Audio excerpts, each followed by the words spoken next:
Welcome to my channel Humanity Studies. This is the part 4 of this chapter number 2 of Political Science Era of One Party Dominance, and today we are going to start Bharatiya Jana Sangh.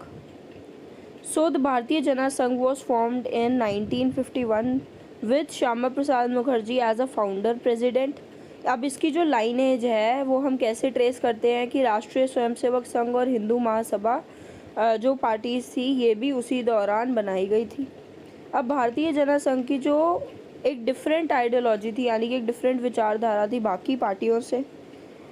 अब इनका मानना था कि एक country होनी चाहिए, एक culture होना चाहिए, एक नेशन होना चाहिए। तो ये लोग एकता में ज़्यादा विश्वास रखते थे। Believe that the country could be modern, ये चाहते थे कि प्रोग्रेसिव मेजर्स हो, स्ट्रॉन्ग हो, विकास हो कंट्री का, और इंडिया के जो कल्चर्स हैं, इंडिया के जो ट्रेडिशंस हैं, उनको आगे बढ़ाया जाए। इस पार्टी ने इंडिया और पाकिस्तान के रीयूनियन की भी बात को आगे रखा था, जो कि अब दो हिस्सों में इंडिया बंट गया था ब्रिटिश टाइम के बाद, इंडिया एंड पाकिस्तान। तो ये वापस से इंडिया को एक करना चाहते थे अखंड भारत में। ये पार्टी जो थी फोर फ्रंट में थी कि जब इंग्लिश को हिंदी से रिप्लेस किया जा रहा था as a language of India, क्योंकि हिंदी जो है वो हमारी पहली भाषा है। ऑब्वियसली ज़्यादातर जो इंडिया की पॉपुलेशन है वो आज भी हिंदी में ही कम्युनिकेट करती है। तो ये जो पार्टी थी वो हिंदी को आगे बढ़ाना चाहती थी और नहीं चाहती थी कि इंग्लिश रिप्लेस करे हमारी मेन भाषा को। ये जो पार्टी थी वो इस चीज़ के भी खिलाफ़ थी कि अलग अलग धर्मों को कंसेशंस क्यों दिए जा रहे हैं माइनॉरिटीज़ को, तो उसके खिलाफ़ भी इन्होंने आवाज़ उठाई। अब ये पार्टी जो थी वो इस चीज़ के हक़ में थी कि इंडिया को भी न्यूक्लियर वेपन्स डेवलप कर लेने चाहिए, जब चाइना ने अपना एटॉमिक टेस्ट कैरी करा था 1964 में। अब in 1950 Jana Sangh remained on the margin, इसको ज़्यादा कोई सक्सेस नहीं मिली थी, बस इससे 3 सीटें लोकसभा में जीती थी 1952 में और 4 सीटें 1957 में जीती थी। अब now in the early year support mainly came from urban areas.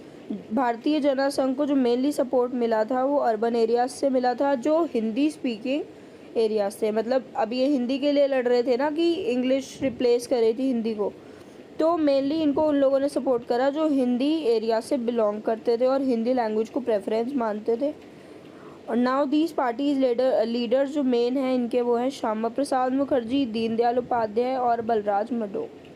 अब भारतीय जनता पार्टी जो है आज की वो इसी से ही अपना रूट ट्रेस करती है, किससे? भारतीय जन संघ से। अब हम पढ़ते हैं स्वतंत्र पार्टी के बारे में। स्वतंत्र पार्टी अगस्त 1959 में बनाई गई थी कांग्रेस के नागपुर रेजोल्यूशन के बाद। नागपुर रेजोल्यूशन जो बेसिकली था लैंड सीलिंग के बारे में। लैंड सीलिंग मतलब कि एक प्रॉपर लिमिटेशन लगानी चाहिए कि कितनी लैंड, कितनी ज़मीन एक इंडिविजुअल कंट्रोल कर सकता है। सेकंड इशू था कि जो स्टेट ले लेती है फूड ग्रेन्स फार्मर से, उनके ऊपर। और तीसरा कि फार्मर्स को कोऑपरेटिव फार्मिंग का जो मेथड है उसको अपनाना चाहिए। ये जो पार्टी थी वो कांग्रेस के ओल्ड मेंबर संभाल रहे थे, जैसे कि सी राजागोपालाचारी, के.एम. मुंशी, एन.जी. रंगा और मीनू मसानी। ये पार्टी बाकी पार्टियों से किस मामले में अलग थी कि ये इकोनॉमिक इश्यूज के लिए आवाज़ उठाती थी। Now the स्वतंत्र party wanted government to be less and less involved in the controlling of economy।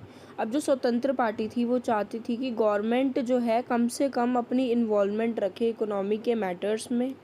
इस पार्टी का मानना था कि अमीरी तभी आएगी, प्रॉस्पेरिटी तभी आएगी जब इंडिविजुअल्स को अपनी फ्रीडम मिलेगी और गवर्नमेंट जो है वो इंटरफेयर नहीं करेगी इंडिविजुअल्स के मैटर्स में। ये जो थी नेगेटिव थी इस चीज़ के कि स्टेट इंटरवेंशन करती है स्टेट इंटरवेंशन करती है हर चीज़ में, इकोनॉमी की, और सेंट्रलाइज प्लानिंग होती है। यहाँ पे नेशनलाइजेशन कर रहे थे, जैसे पब्लिक सेक्टर्स को ग्रो करना चाहते थे। अब ये जो थी ये इन सब चीज़ों के खिलाफ़ थी। उल्टा ये चाहती थी कि प्राइवेट सेक्टर ज़्यादा फ्री होने चाहिए देश की तरक्की के लिए। नाउ द स्वतंत्र party was also against the land ceiling in agriculture. वो चाहती थी कि लैंड सीलिंग ना हो, लिमिटेशन ना लगे ज़मीनों के ऊपर, और वो कोऑपरेटिव फार्मिंग के भी खिलाफ थी और स्टेट ट्रेडिंग पॉलिसी के भी खिलाफ थी। It was also opposed to the progressive tax regime जो गवर्नमेंट ने चालू करा था, और वो चाहती थी कि लाइसेंस सिस्टम है उसको भी ख़त्म कर देना चाहिए, लाइसेंसिंग का कोई सिस्टम नहीं होना चाहिए। ये इस चीज़ के भी खिलाफ थी कि अब इंडिया की जो ज़्यादा अच्छी दोस्ती थी वो सोवियत यूनियन के साथ थी। कोल्ड वॉर में हम लोग पढ़ेंगे ये चीज़ कि सोवियत यूनियन के साथ इंडिया की बहुत अच्छी फ्रेंडशिप थी, तो ये उस चीज़ के ख़िलाफ़ थी और ये चाहती थी कि इंडिया जो है वो अपनी ज़्यादा से ज़्यादा अच्छे टाइज किसके साथ बनाए, यूनाइटेड स्टेट के साथ आगे बढ़ाए। और वो नॉन अलाइनमेंट की पॉलिसी के भी खिलाफ थी, वो फेवर नहीं करती थी नॉन अलाइनमेंट की पॉलिसी को। नाउ द स्वतंत्र party gained strength in the different parts of the country. अलग अलग पार्टीज मतलब पार्ट्स में इनको कैसे स्ट्रेंथ मिली थी, क्योंकि इन्होंने न्यूमरस रीजनल पार्टीज़ के साथ मर्जर करा।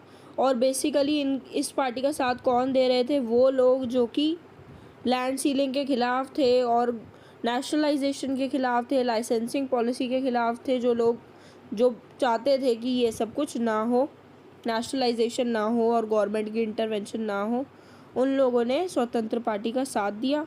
लेकिन स्वतंत्र पार्टी का जो सोशल बेस था वो बहुत ही ज़्यादा छोटा था और यहाँ के जो पॉलिटिकल लीडर्स थे इस पार्टी के वो भी इतने ज़्यादा डेडिकेटेड नहीं थे। तो इस वजह से इसका इतना ज़्यादा स्ट्रॉन्ग ऑर्गेनाइजेशनल नेटवर्क नहीं बन पाया, यानी कि ज़्यादा लोग जो है स्वतंत्र पार्टी के साथ नहीं जुड़ पाए। Now emergence of opposition parties. अब ऑपोजिशन पार्टीज़ का एमर्जेंस इंडिया में कैसे हुआ। अब हमने पहले भी ये चीज़ पढ़ी है कि इंडिया में ये तो केस नहीं था ना कि कांग्रेस के डोमिनेंस के टाइम कोई ऑपोजिशन पार्टी थी ही नहीं। अब हमने जब इलेक्शन के रिज़ल्ट पढ़े हैं पिछले पार्ट्स में तो हमारे सामने बहुत सारी पार्टीज़ के नाम आए हैं। अभी हमने रीड भी करा, स्वतंत्र पार्टी, भारतीय जनसंघ, कम्युनिस्ट पार्टी, अलग अलग तरीके की पार्टीज़ थी जो कि ऑपोजिशन का रोल निभा रही थी। ठीक है, जो कि कांग्रेस के अलावा अलग अलग पार्टीज़ भी एग्जिस्ट करती थी। Even then India had a larger number of diverse and vibrant opposition party. ये नहीं था कि बहुत कम थी ऑपोजिशन पार्टीज़ या कांग्रेस को टक्कर देने वाला कोई नहीं था उस टाइम पे। बहुत सारी मल्टी तरीके की ऑपोजिशन पार्टीज़ थी, बहुत अलग अलग तरीके की पार्टीज़ थी, क्योंकि यहाँ इंडिया की डाइवर्सिटी इतनी ज़्यादा है। Now some of these had came into being even before the first general election. कई तो 1952 जनरल इलेक्शन से कुछ समय पहले ही बनी थी। Now some of these parties played an important role in the politics of the country in 60s and 70s में बहुत इंपॉर्टेंट रोल निभाया ऑपोजिशन पार्टीज़ ने। Now the roots of almost all the non-Congress party of today can be traced one or to the other opposition parties of 1950. Now all these opposition parties succeeded only in gaining only a token representation in the Lok Sabha and State Assembly during this period because the main dominance was in the hand of Congress. इनको खाली token representation मिली थी, yet their presence plays an crucial role. ये नहीं था कि इनको ये अगर मतलब नहीं बनी एक पॉलिटिकल पार्टी जो रूल कर रही थी, लेकिन फिर भी इस टाइम के दौरान इनका क्रूशियल रोल था in maintaining a democratic character of India. India में जो एक डेमोक्रेसी थी कि ऑपोजिशन पार्टीज़ है, कंपटीशन है, उस कैरेक्टर को बनाए रखने में इन पार्टीज़ का इम्पॉर्टेंट रोल था। Now these parties offered a sustained and often principal criticism of these policies and practices of the Congress party. Many of the times these parties have often criticized policies of Congress. अब जिन policies Congress की इन parties को पसंद नहीं आती थी तो वो खुल के क्रिटिसिज्म करते थे, यानी गलत बोलते थे। और कांग्रेस पार्टी की जो भी प्रैक्टिसेस थी कभी पसंद नहीं आती थी तो वो खुल के बोलते थे।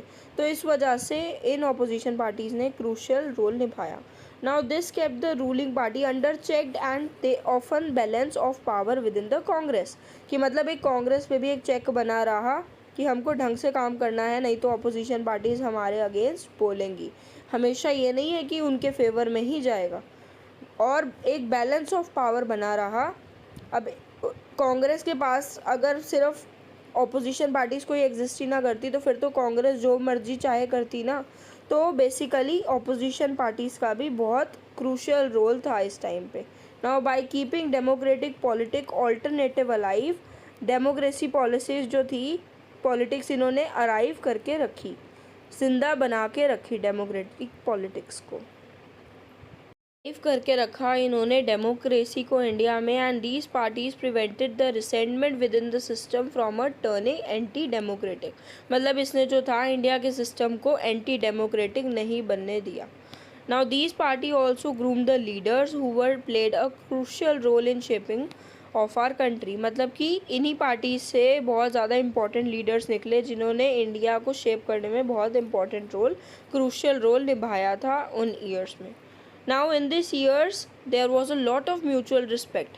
अब ऐसा नहीं है जो आज के टाइम पे जैसे ऑपोजिशन पार्टीज़ हैं, एक दूसरे के लिए हेटरेड है, ठीक है। तो उस टाइम पे क्या होता था अर्ली पीरियड में, आपस में चाहे लीडर्स ऑपोजिशन में थे but there was a mutual respect that existed between the leaders of the Congress and leaders of opposition parties.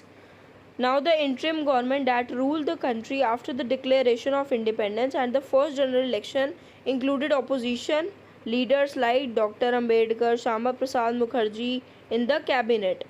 अब बहुत सारे जो थे इंटरिम गवर्नमेंट में, उसमें डॉक्टर अंबेडकर भी थे, श्यामा प्रसाद मुखर्जी भी थे। अब ये नहीं था कि इन लीडर्स को रिस्पेक्ट नहीं किया जाता था, ये आपस में बहुत रिस्पेक्ट से एक दूसरे से मिलते थे। Now Jawaharlal Nehru often referred to his fondness for the Socialist Party and invited socialist leader like Jayaprakash Narayan to join his government. अब जो जवाहरलाल नेहरू थे हमारे लीडर, उन्होंने भी मतलब फॉन्डनेस दिखाई थी सोशलिस्ट पार्टी के लिए और सोशलिस्ट पार्टी के लीडर्स को भी इनवाइट करा था स्पेशली कि वो उनकी गवर्नमेंट को ज्वाइन कर लें। अब ऐसा नहीं था कि हेटरेड थी उनके दिल में, नहीं, there was some kind of mutual respect that existed that time. And this kind of personal relationship with and respect for political adversaries declined after the political competition grew more intense. जब कुछ ज़्यादा ही हद तक intense competition हो गया तब हाँ कुछ respect decline हो गई, but म्यूचुअल रिस्पेक्ट करते थे आपस में लीडर्स, चाहे वो अपोजिशन पार्टी के हों या फिर मेन रूलिंग पार्टी के हों। अब जो हमारा पहला फेज़ था डेमोक्रेटिक पॉलिटिक्स का, वो बहुत ज़्यादा यूनिक रहा क्योंकि वो हमारी नेशनल मूवमेंट के कैरेक्टरिस्टिक्स को हाईलाइट करता था।